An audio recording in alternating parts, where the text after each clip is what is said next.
Everything has led us to this crucial moment. The second season is exactly at its midpoint, and the intrigues are intensifying. The plot has reached an evident turning point in the perception, quality, and overall direction of the story, raising the stakes with unexpected returns, mysteries, and a continuous flow of memorable moments. But let's set aside the words, get comfortable, and together analyze everything that happened in the 12th episode of Jujutsu Kaisen, the second season. The battle to free Satoru Goyo has begun, presenting high-caliber confrontations from start to finish. However, the return of Toji Fushiguro, or rather, Toji Zenin, stands out as the highlight that will shape the upcoming episodes. The capable being that almost took Goyo's life is now free, but the question arises, what exactly happened? Toji Fushiguro achieved his comeback thanks to a technique by Ogami. Yes, we know that. His ability allows him to transform himself or another person into a deceased individual. Amidst the chaos, Ogami chose to use his grandson as a vessel to bring Toji back to life. Through his technique, he could invoke Toji's physical form and abilities, but not his soul or true personality. In this chaos, Ogami tried to control Toji Fushiguro's powerful body. However, his plan failed spectacularly when Toji's strong will allowed him to regain consciousness and take control. Toji promptly ended Ogami's life, explaining that he had defeated his grandson's soul, now liberated in Ogami's grandson's body. Toji, now free to wreak havoc even in death, demonstrated that his power and determination were unyielding.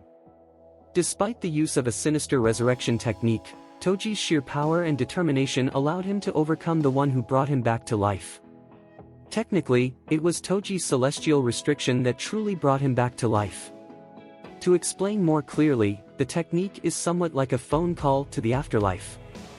It is used to contact the dead and gather information about their soul or even their physical body. This technique usually ends when the user runs out of cursed energy.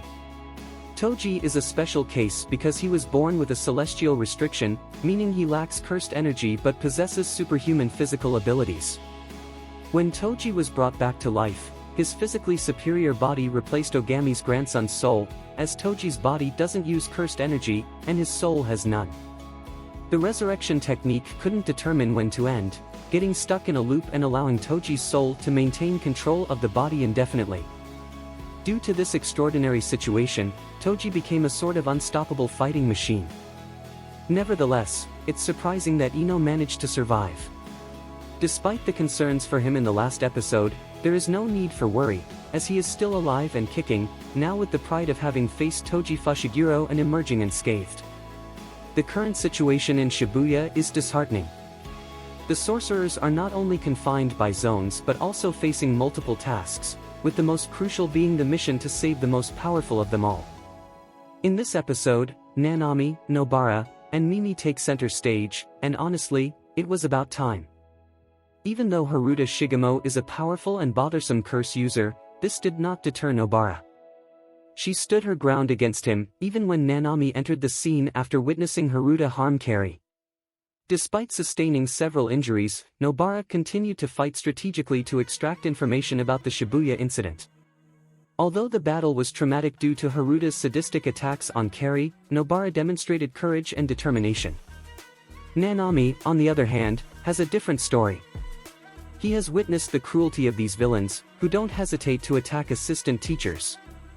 Initially motivated by personal revenge, Nanami's ambitions expand beyond that, extending to the protection of all innocent lives from curses. Despite appearing as a rational being, he conceals deep emotional depth. His journey becomes a quest for purpose and connection, haunted by the void of his past life, humanizing him and making him an endearing character. Undoubtedly, he is the standout MVP of this episode. Mimi also shines in this episode, despite not possessing a traditionally offensive curse technique. Regarded among her peers as a strong sorcerer, intensively trained in combat with no room for improvement, Mimi showcases her skill by manipulating cursed energy within herself to enhance her physical attacks. Although she has not yet achieved domain expansion, she has devised a clever strategy to deal with the curse of smallpox. In case she gets caught in a territorial expansion, especially in challenging missions like this, she brings along her younger brother, Yui, a master of simple domain techniques. You might not recall, but we met Choso at the end of the first season. He vowed to avenge his brothers, who were killed by Yuji and Nobara during the Origin of Obedience arc.